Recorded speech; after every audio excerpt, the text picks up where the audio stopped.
Please join me in welcoming Professor Hutton.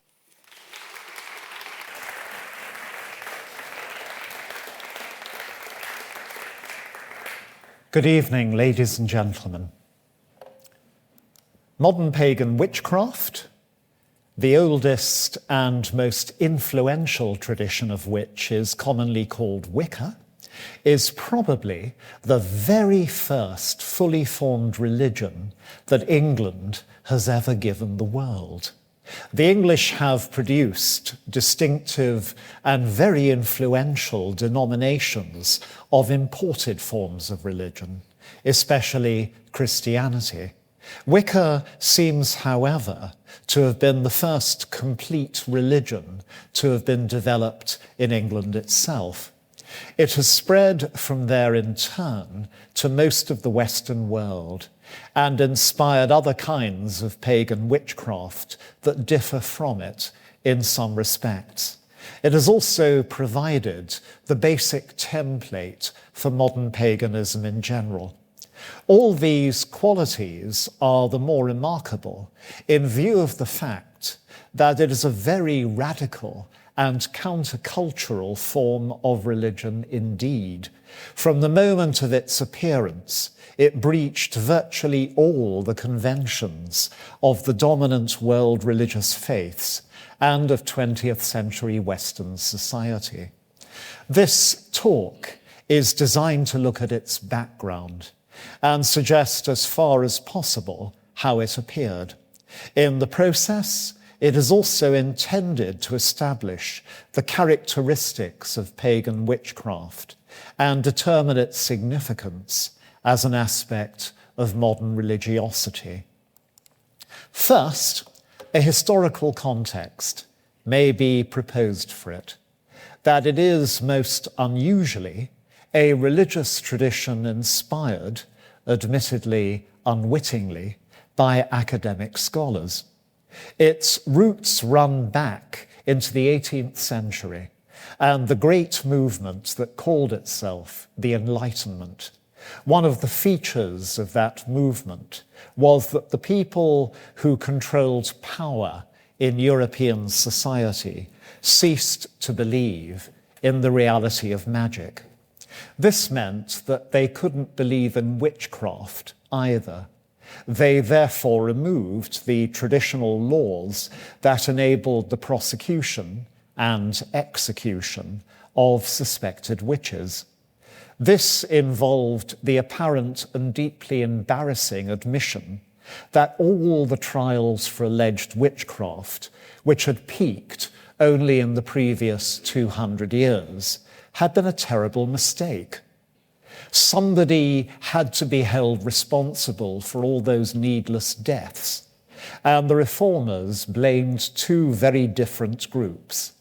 One consisted of established churches, which, to the 18th century rationalists, typified all that had been most ignorant and bigoted in earlier European society. The other was the common people, whom Enlightenment philosophers viewed as a sink of superstition and prejudice in need of re-education.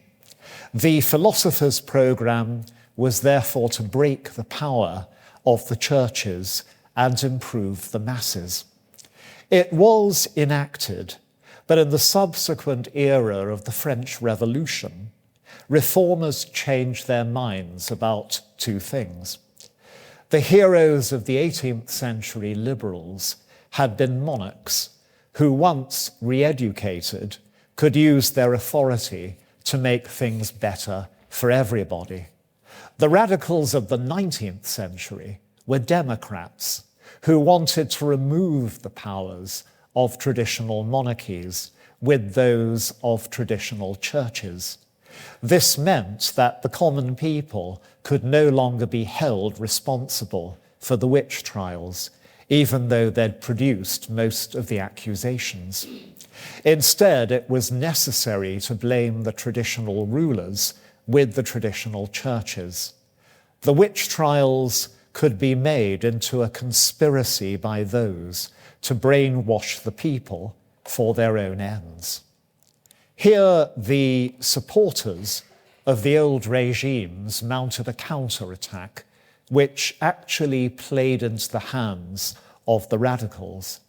During the period of reaction in Europe, after the fall of Napoleon, when many of those regimes were restored, two German conservatives, Karl Ernst Jarka, that's him on the left, and Franz Josef Mohner, that's him on the right, suggested that the victims of the witch hunts had actually been pagans. This was their way of getting round the challenge of the Enlightenment. They argued that witchcraft itself did not exist, but the so-called witches had still deserved to die because they were practitioners of a bloodthirsty and disgusting ancient religion. It was a clever tactic, but it had a fundamental flaw. To answer it, all that 19th century liberals had to do was reverse the sympathies, to declare that the alleged witches had indeed practiced an ancient religion, but a thoroughly good one. It was a tactic that was neat, speedy, and didn't actually involve much research. The Frenchman, Jules Michelet, the man, incidentally, who invented the idea of the Renaissance, did this in 1862. He asserted that the witch trials had indeed been of a religion that loved nature, encouraged human beings to express and enjoy themselves freely, and been rooted in the common people. He portrayed the witch religion as honouring women and embodying much natural wisdom, especially with regard to natural healing. It represented, in Michelet's exciting portrait, everything that the medieval church and state were not, and therefore they had to destroy it to fix their power over the masses. In the 1890s, an important addition was made to Michelet's portrait when an American folklorist and radical, Charles Godfrey Leland, another revolutionary, claimed that this ancient witch religion had persisted into recent times among Italian peasants. He published what he alleged to be its liturgy. In its essence, therefore, the idea that witchcraft had been an attractive, libertarian, pagan religion was complete by the end of the 19th century. It was then taken up by several authors in Britain, of whom the last and most celebrated was a distinguished Egyptologist, Margaret Murray. What she contributed was a new wealth of detail taken from early modern texts, which seemed to fill out a picture of the religion concerned. Her arguments could not readily be tested because of a lack of systematic research into the early modern witch trials based on the original sources. In default of that, it was widely accepted. Between 1945 and 1970, it became something of an orthodoxy among British and French historians, being endorsed and repeated by such leaders of them as the great medievalist Sir Stephen Runciman, the great expert on the 16th century, Sir George Clarke, the leader of British scholarship on the 17th century, Christopher Hill, and the greatest mid-20th century French historian, Emmanuel Leroy-Ladurie. There was accordingly some credence to the claim revealed to the public by a retired colonial civil servant called Gerald Gardner in 1951 that Murray's witch religion had persisted in secret to the present. He stated that in 1939 he had discovered one of the last covens of it in the New Forest in Hampshire, and been initiated into it and learned its traditions. He now revealed this to the public and invited those who wished to be initiated into it by him in turn and preserve it. In the course of the 1950s, Gardner had considerable success in attracting people to his claimed old religion. It spread rapidly and crossed the Atlantic to America in the 1960s and has gained many adherents across the Western world. Other individuals came forward in the course of that time, claiming to represent other surviving forms of the same religion, differing in aspects from Gardner's, and founded separate traditions of it. It may therefore be worthwhile to pause at this moment to examine the likely veracity of Gerald Gardner's claims. It must be said at the start that they are, for lack of evidence, incapable of absolute disproof. That state of evidence, however, also makes proof of them equally difficult, and there are reasons for disbelief in his story. The first is that no confirmation has been found to date of the existence of the old coven into which Gardner claimed to have been initiated. Philip Heselton has carried out excellent research, which has identified a set of people in the right place, the Christchurch Highcliffe area of Hampshire, at the right time, who might plausibly have belonged to it. What even he has been unable to do, however, is to show that these people actually all knew each other, let alone that they worked the kind of pagan witchcraft revealed by Gardner.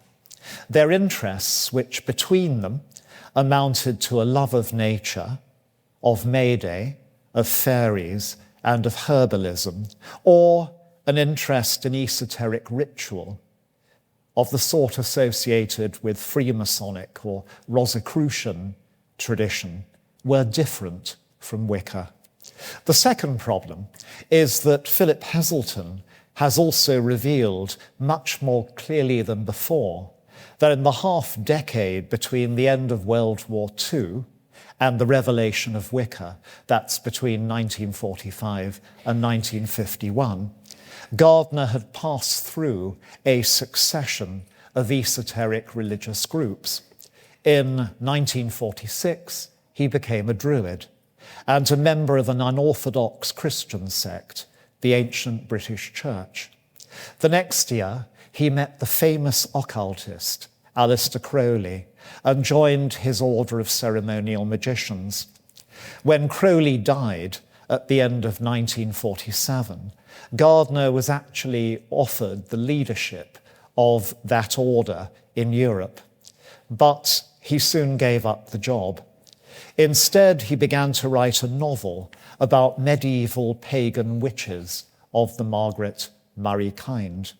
The rituals portrayed in that novel included some that were to feature in the Wiccan religion. By 1950, at the latest, he was already committed to propagating Wicca, and it became his central preoccupation for the rest of his life. There is therefore a natural progression in the sequence of commitments. The Druids made him a member of their council. The ancient British Church ordained him as a priest, and Crowley's order tried to make him their European leader. With Wicca, however, he automatically became the world leader and source of all information on it. This succession of events does suggest somebody who is frenetically looking for a spiritual home in the late 1940s, rather than one who'd found his true home years before, as he later claimed. The third problem with accepting Gardner's story on face value lies in the rituals and liturgy of Wicca itself. These are preserved in a succession of manuscripts from the late 1940s onward. They show what were to become the key ceremonies and conventions of the religion to have been in a state of constant development all through the 1950s. Only a few were in existence before that decade, and perhaps not long before it. The earliest of them consist of the initiation rituals to the 3 degrees through which members advanced in the Wiccan religion. They all presuppose a single male practitioner who's initiating a single female candidate. The early ceremonies also include the consecration of food and drink and of operative magic, which again can be performed between 2 people. Later in the sequence come brief seasonal rituals, which by then were expected to be performed by a group. A reading of this first body of ceremonies therefore shows an embryonic religion growing before the reader's eyes. When all these factors are put together, it seems most likely that Wicca was first developed by Gerald Gardner and his friends from the late 1940s onwards. However, an earlier origin point for it cannot be ruled out, and nor can a connection with the Christchurch Highcliffe area. It's certain, for example, that the person with whom Gardner was most closely connected in that area from 1939 onwards acted as his partner in running his first Wiccan coven around 1950. So what was the character of the religion as it was first created? It's often been noted that its early rites and liturgy show every sign of having been put together in a hurry from a medley of different sources.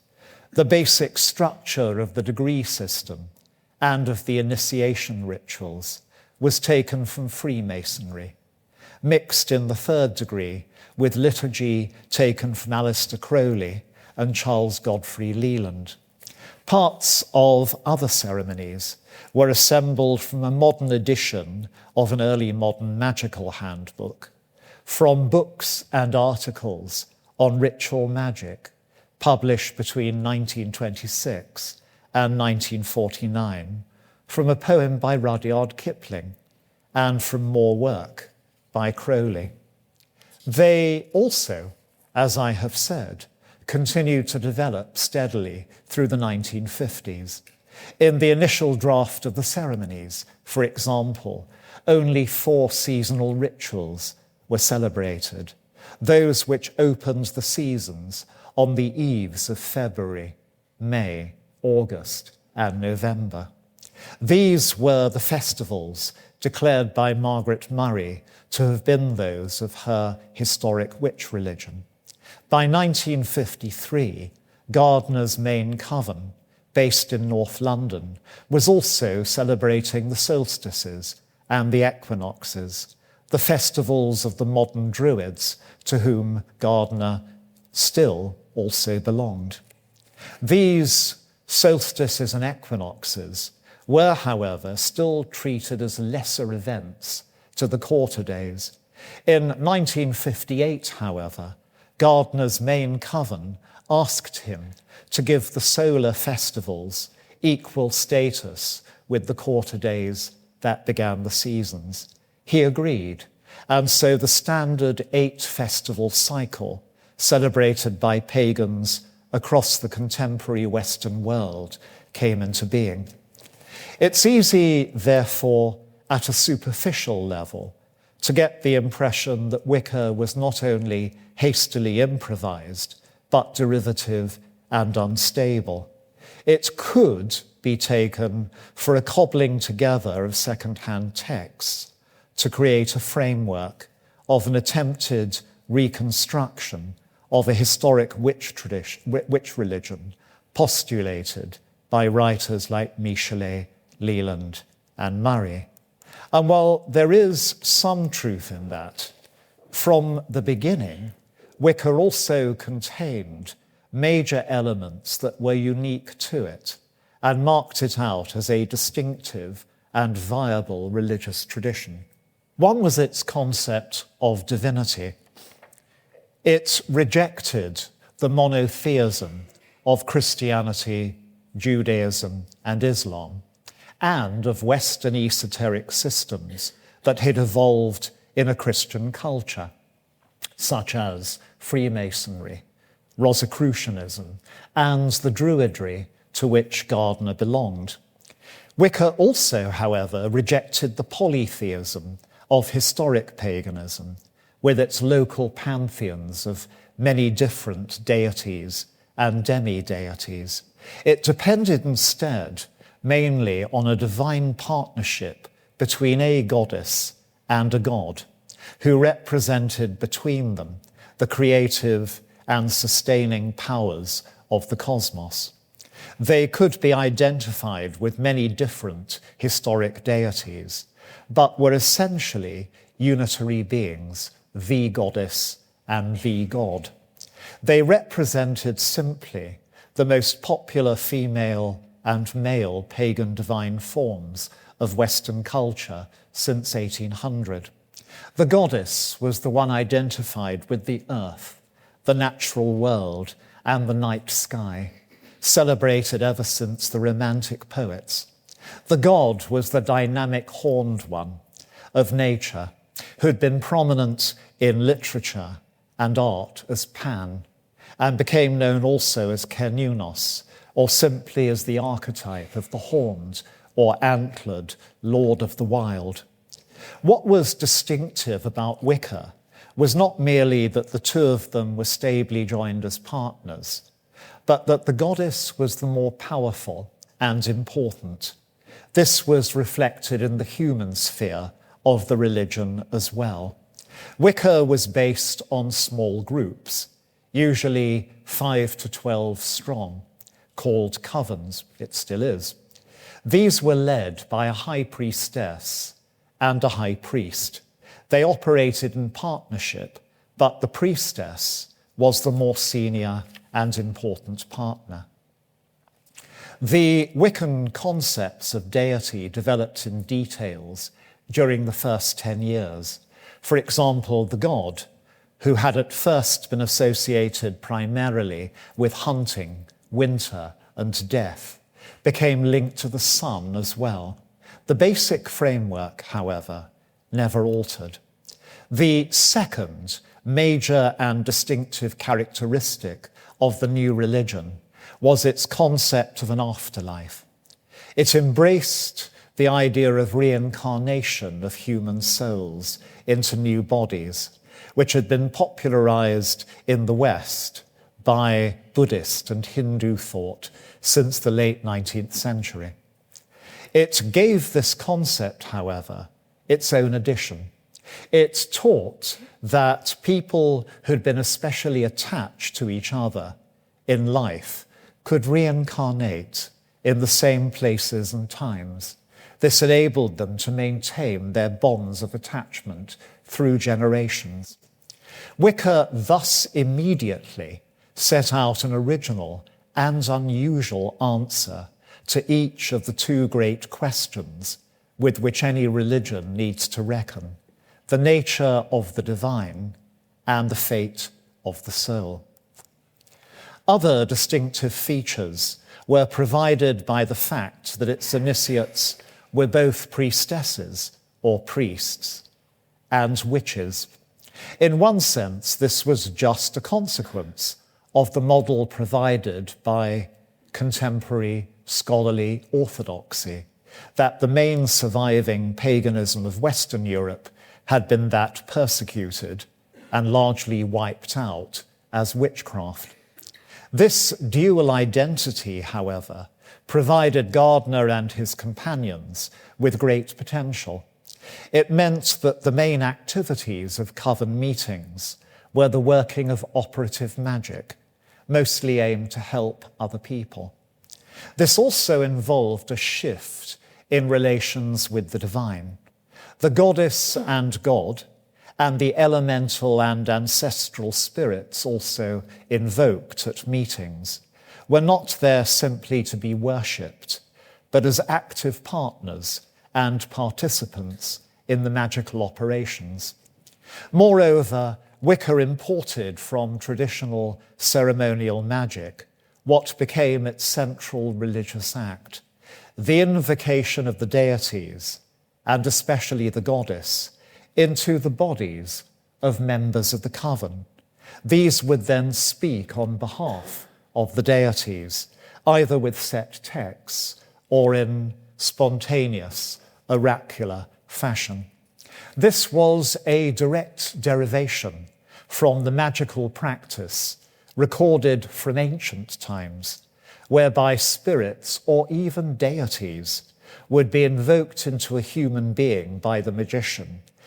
The person into whom they were invoked would then act as a channel of communication with them. That precedent filtered through one of Aleister Crowley's most famous rituals, in which an ecstatic goddess speaks through a priestess, provided Wicca with a spectacular and effective divine apotheosis. It became known in the religion as drawing down the moon.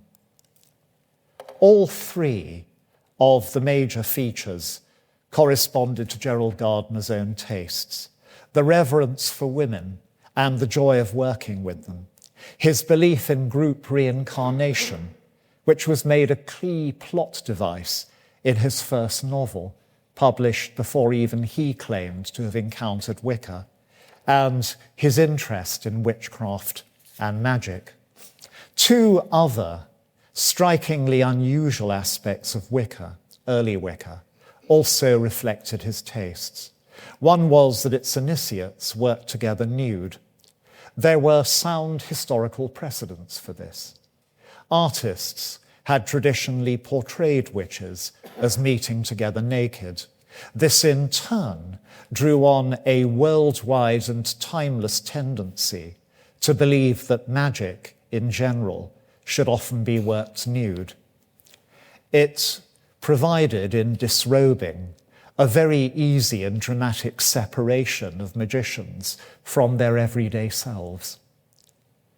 For Wiccans, it afforded a simple way, together with candlelight, incense, and liturgy, of establishing a completely otherworldly atmosphere, a clear sense of being in an utterly unusual and transformative space. It also accorded, however, with Gardner's identity as a keen and doctrinaire naturist. The other remaining aspect that echoed his views was the technique used by his Wiccans to change consciousness before ritual. This was to bind and scourge each other by turns.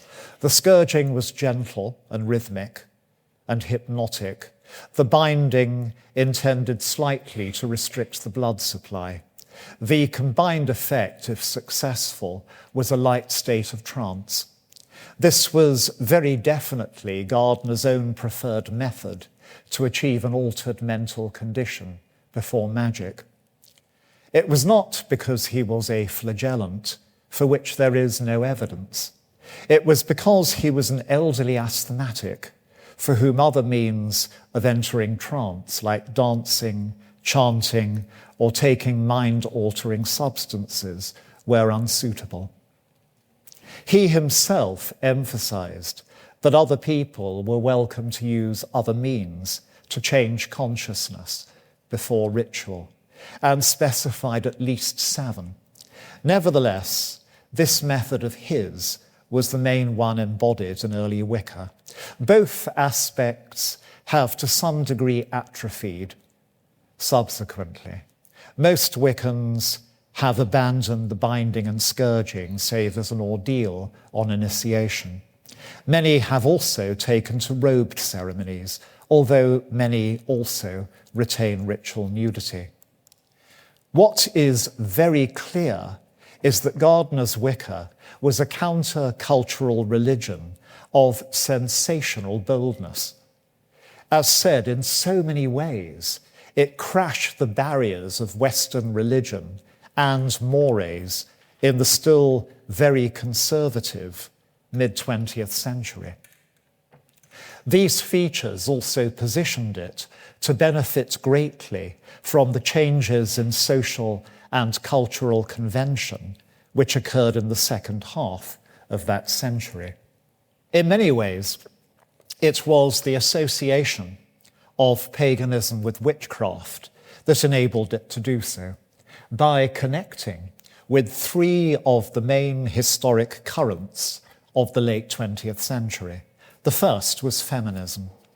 The witch simply is one of very few images of independent female power that traditional European culture has bequeathed to the present. In ancient European religions, men carried on most public rights as head of political and social units. They were also thought to be able to work magic, but they had to learn it from books or teachers. Women, by contrast, across most of Europe and the ancient Near East, were regarded as natural repositories of magical power, less regulated, more spontaneous, and more dangerous. They therefore functioned in public religion as oracles and prophetesses, but were also believed to wield destructive magical power much more easily than men.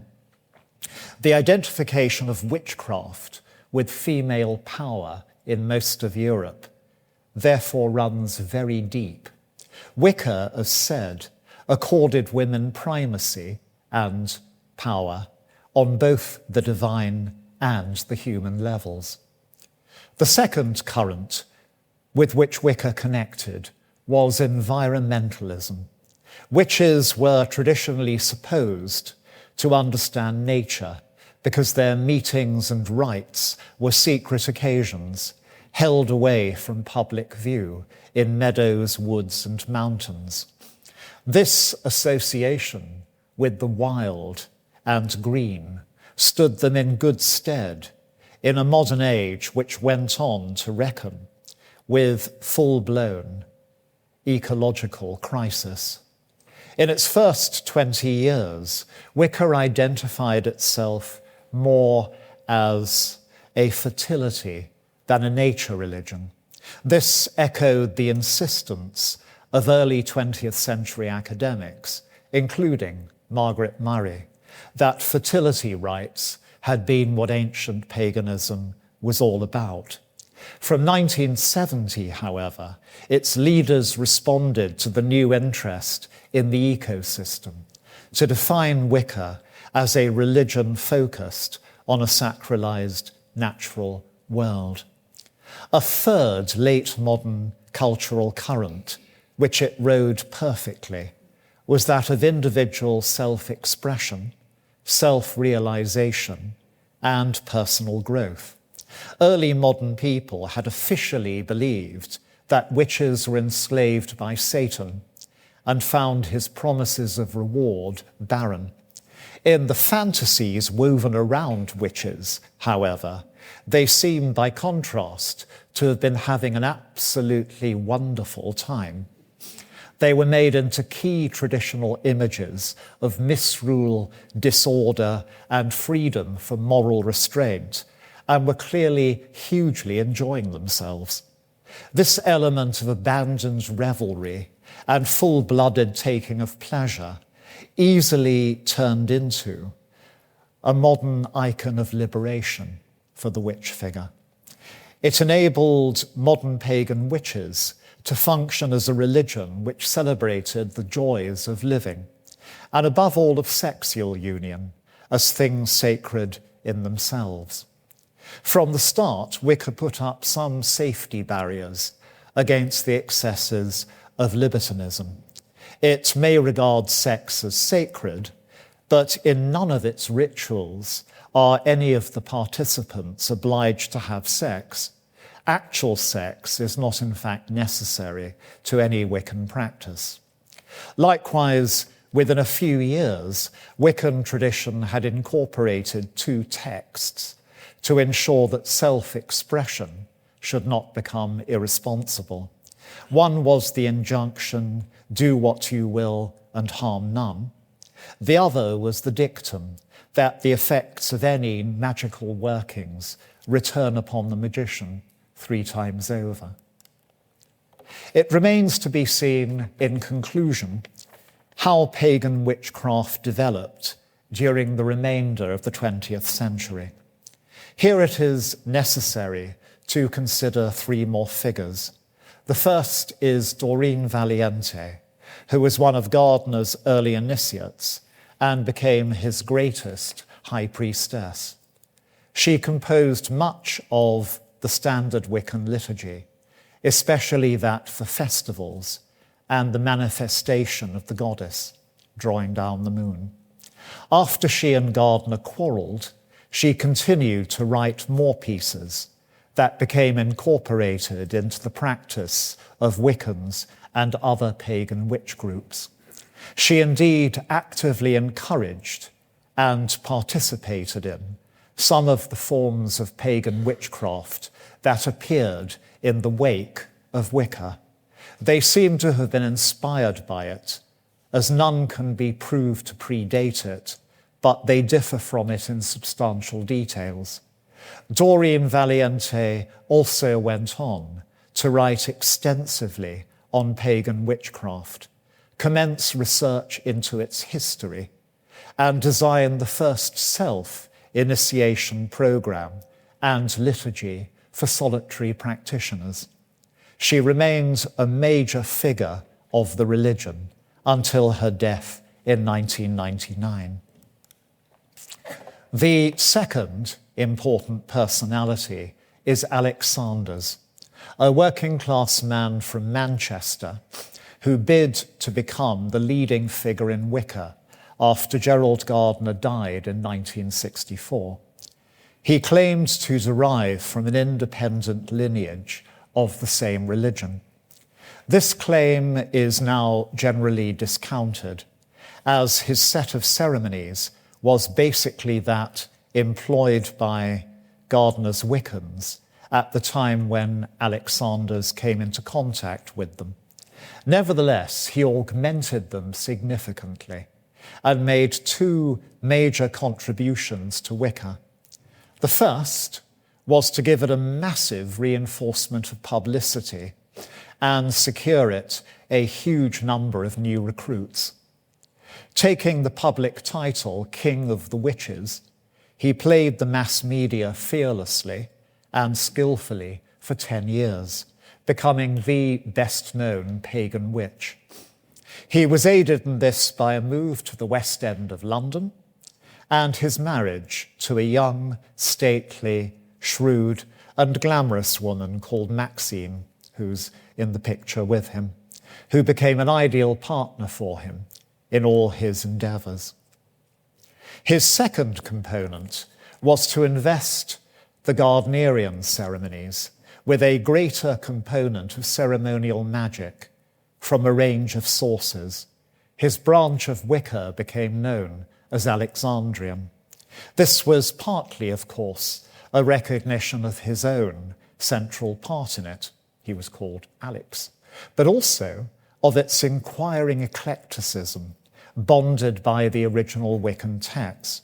This echoed the great city of the ancient world, Alexandria, with its medley of different ancient cultures. The third figure is a Californian called Miriam Simos, who wrote under the name of Starhawk. She blended Wicca, as it had by then established itself in America, with kinds of pagan witchcraft which had appeared there under its inspiration. More important, she infused the resulting mixture in books published from 1979 onwards, with an additional and explicit component of feminism and environmentalism. In her hands, it became the ideal radical and countercultural religion for the age. All this meant that pagan witchcraft was securely enough established by the end of the 1980s to survive the collapse of the academic construct that had inspired it.